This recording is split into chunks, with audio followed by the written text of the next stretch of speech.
This is You've Already Been Hacked, recorded on 14 November 2020.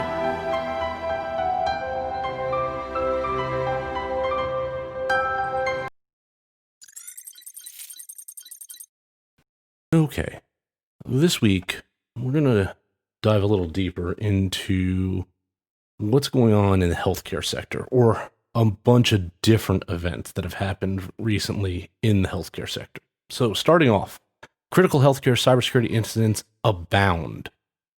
Texas-based Hendrick Health is operating under an EHR downtime procedure after discovering a network, quote, security threat, unquote, at the main campus's medical center and some of its clinics as of November 9th. The IT networks have been shut down across the enterprise to fully address the issue. The medical center's inpatient services remained open, but patients are being directed to the most appropriate campus for their care. Some outpatient services, including therapies or doctor's visits, are also being rescheduled at this time. Hendrick Health becomes the latest covered entity impacted by the ransomware wave targeting the U.S. healthcare sector, which has already claimed Universal Health Systems, Dickerson County Health Systems, Sonoma Valley Hospitals, Skylake Medical Center, the University of Vermont Health Network, St. Lawrence Health System, Valley Health System in Las Vegas, Ashtabula County Medical Center, and Nebraska Medicine in the last 2 months. Let's talk about some of those other systems that I just mentioned. First, Sonoma Valley Hospital remains offline 1 month after its cyber attack. Sonoma Valley is continuing to operate under EHR downtime procedures 1 month after the ransomware attack infected its entire network.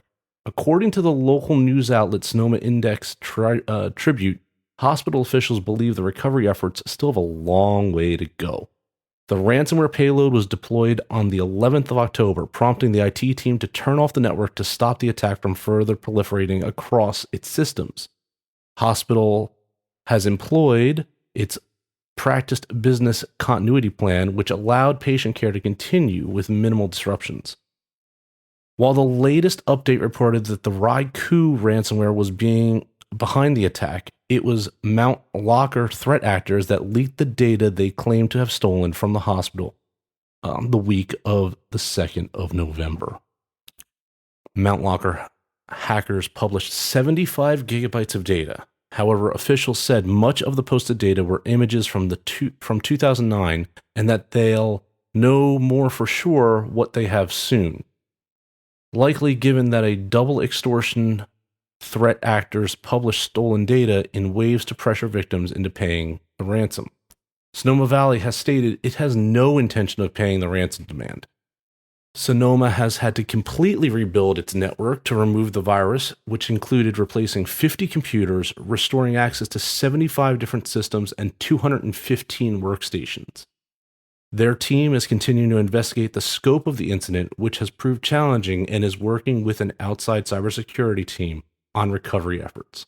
Now, one reason why it may be so difficult is that the malware or variants of malware or anything else that they're adding in could be deeply embedded into the systems beyond the hard drive. It could be existing in the RAM if these computers are still plugged in. It could be existing in the firmware. It could be in the microcode in the CPU at this point.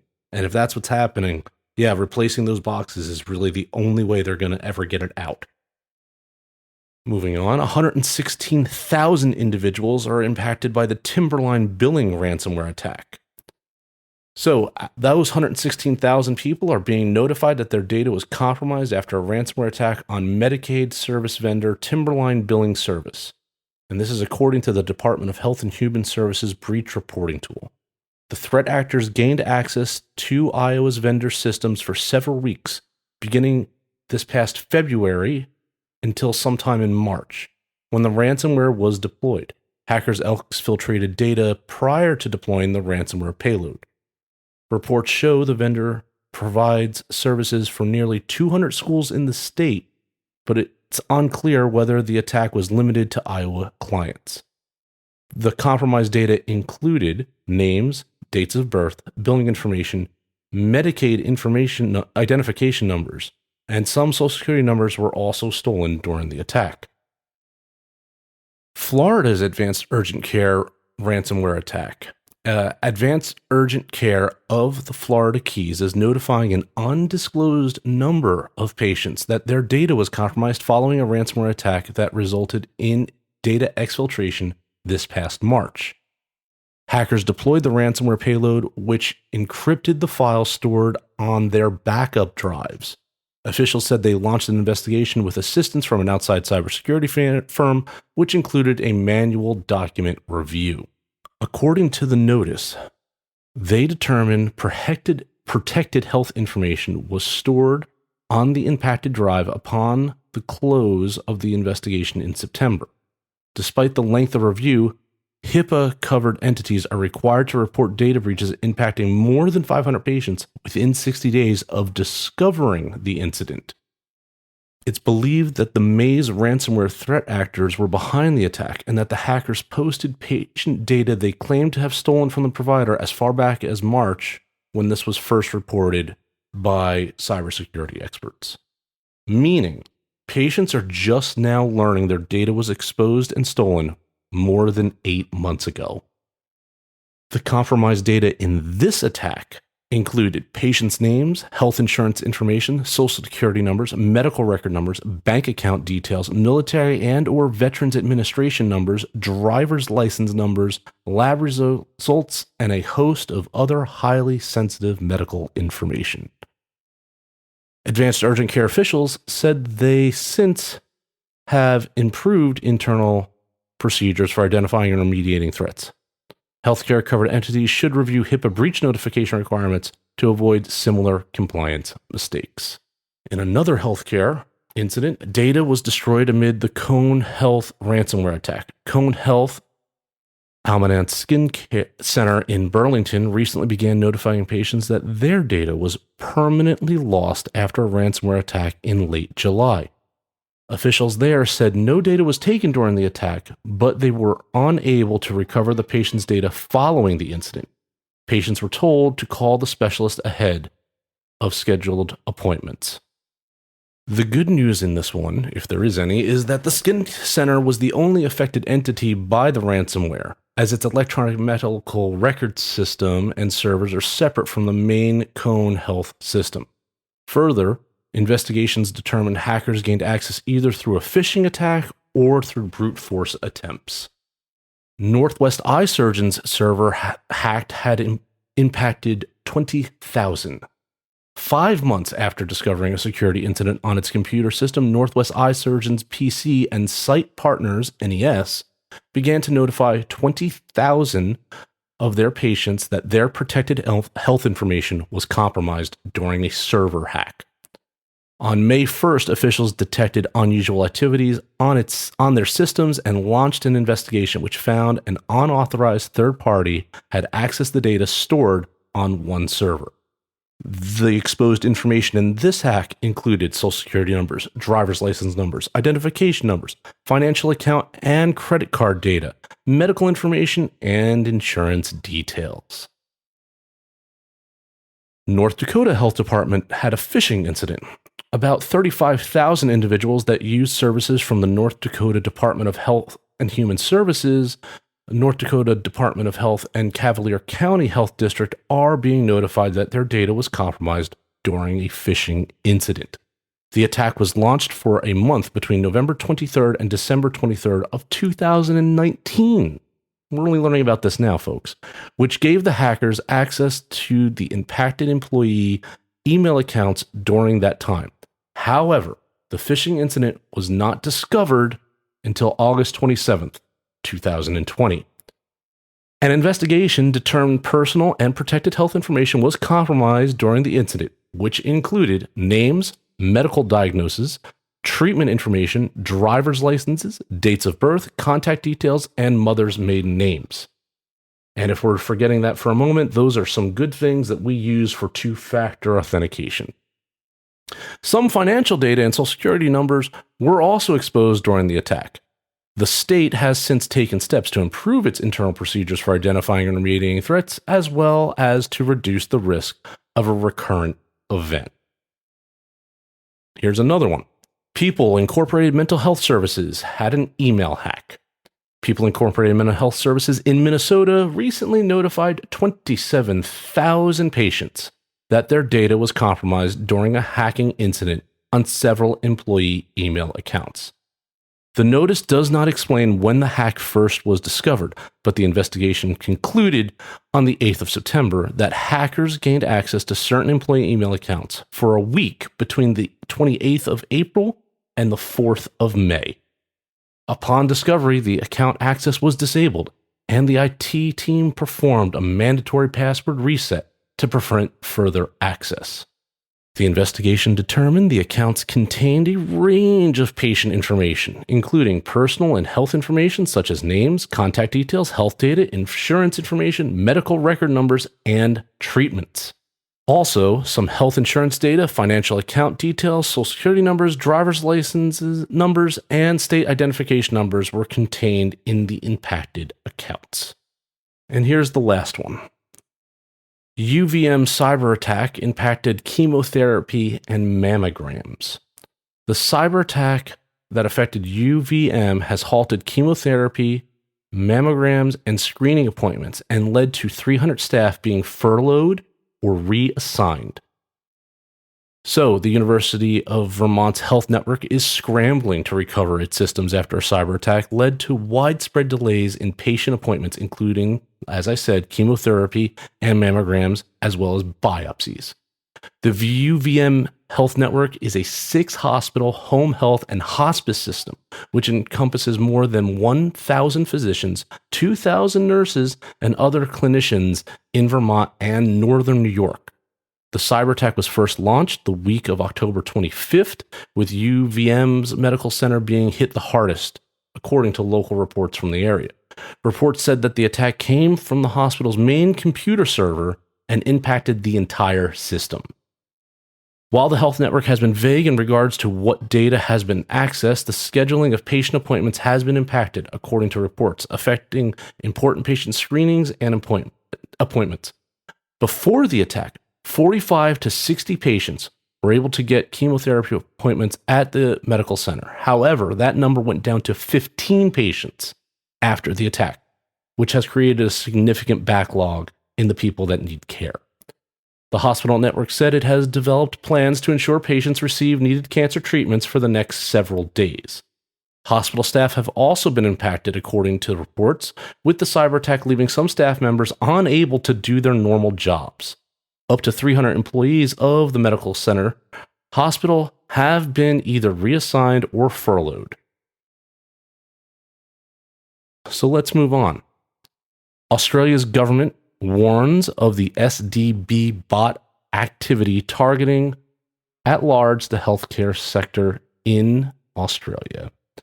The Australian government has issued a security alert today urging local health sector organizations to check their cybersecurity defenses and especially their controls for detecting and stopping ransomware attacks.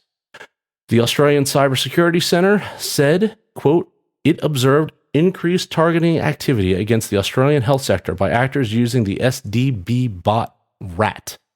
While the ACSC has not provided any details about what the targeting activity means, this particular RAT has been almost exclusively distributed by a cybercrime group known as TA505.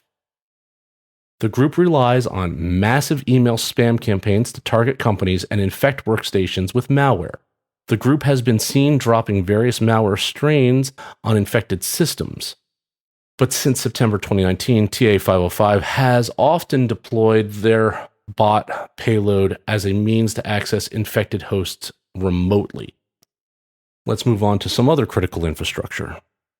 Schneider Electric PLCs have vulnerabilities in them. Schneider Electric this week released advisories for vulnerabilities impacting various products, including flaws that can be exploited to take control of the Modicon M221 Programmable Logic Controller, or PLC.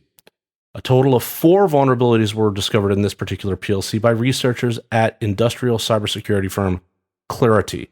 3 of them were identified independently by employees of a cybersecurity company known as Trustwave. 3 of these security holes have been rated highly severe by Schneider and are related to encryption and authentication. The French industrial giant has shared some recommendations that customers can implement to reduce the risk of attacks. Schneider informed customers this week of critical and highly sensitive vulnerabilities affecting its PLC simulator product, including ones that can be exploited for arbitrary command execution and DOS attacks. It also warned of a critical flaw in the Exergy T300 RTU, which can allow command execution, DOS attacks, and several high-severity remote code execution vulnerabilities affecting the interactive graphical SCADA systems products. The vendor also advised customers to apply defense in-depth measures to protect QData radio and JData radio devices against Drovorub, a Russian-linked malware that was recently detailed by the U.S. government. Let's move on. An improperly configured AWS S3 bucket exposes 10 million hotel guest records. A cloud misconfiguration affecting users of a popular reservation platform threatens travelers with identity theft, scams, credit card fraud, and vacation stealing. The software in question is known as Cloud Hospitality by Prestige Software. It's used by hotels to integrate their reservation systems with online booking websites, for instance, like Expedia or Booking.com. The incident has affected 24.4 gigabytes of data in total, according to a security team at Website Planet, which uncovered the bucket of data. Many of the records contain data from multiple hotel guests that were grouped together on a single reservation. Thus, the number of people exposed is likely well over 10 million. Some of the records go back to 2013, the team at Website Planet discovered, but the bucket was still live and in use when it was discovered this past month. Data found in the records by Website Planet included full names, email addresses, national ID numbers, a phone number of hotel guests, card numbers, cardholder names, CVV numbers, and expiration dates of credit cards, as well as reservation details, such as the total cost of the hotel reservation, the reservation number, the dates of stay, special requests made by the guests, number of people in the guest party, guest names, among other items. Amazon Web Services was contacted directly by the researchers, and the bucket was secured the following day. Prestige has said that they confirmed it owned the data, but to this point, there has been no further comment. Laptop manufacturer Compal hit with a ransomware attack. The Taiwanese laptop maker Compal Electronics suffered a doppelpaymer ransomware attack over the past weekend, with the attackers demanding almost $17 million for the ransom.